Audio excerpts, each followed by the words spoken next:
ఏది అయినా ట్రై చెయ్యి ఆచి చికెన్ మసాలా. ఆచి chicken masala. Iran, America, Israel మధ్య జరుగుతున్న యుద్ధం అత్యంత ప్రమాదకరమైన మలుపు తిరిగింది. 3వ వారంలోకి అడుగుపెట్టిన ఈ ఘర్షణ సైనిక స్థావరాలతో పాటు ప్రపంచ ఇంధన వనరుల విధ్వంసానికి దారితీస్తోంది. ఇజ్రాయెల్, ఇరాన్ పరస్పరం చమురు, గ్యాస్ కేంద్రాలను లక్ష్యంగా చేసుకుని దాడులకు దిగుతుండగా ఇది పూర్తి స్థాయి ఆయిల్ వార్గా మారింది. ఈ దాడుల సెగ ప్రపంచ దేశాలతో పాటు భారత్కు తీవ్రంగానే తగలనుంది. ఇరాన్, అమెరికా, ఇజ్రాయెల్ మధ్య యుద్ధం ముఖచిత్రం గత 24 గంటల్లో పూర్తిగా మారిపోయింది.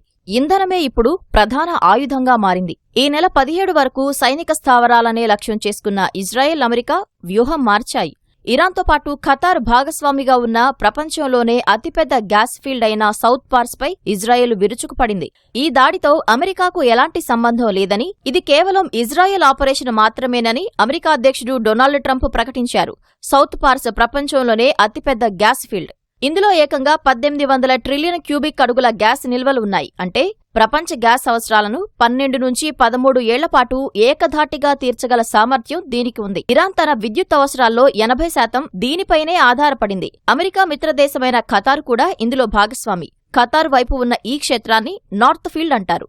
ఇక్కడి నుంచే ప్రపంచవ్యాప్తంగా ఎల్ఎన్జీ ఎగుమతులు జరుగుతాయి. ఇజ్రాయెల్ దాడితో ఈ సరఫరాలకు భారీగా గండిపడింది.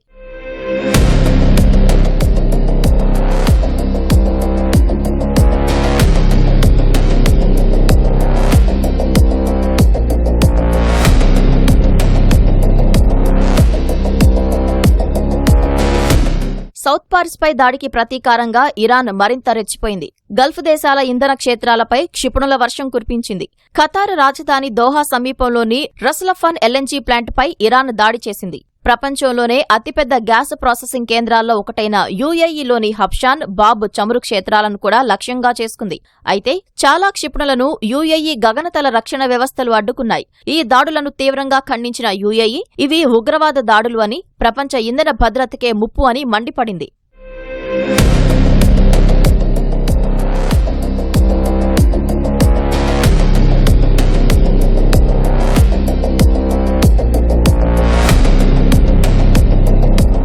ఈ పరిణామాలు ప్రపంచంలోనే అతిపెద్ద ఎల్ఎన్జీ కొనుగోలుదారు అయిన భారత్పై పెను ప్రభావం చూపనున్నాయి.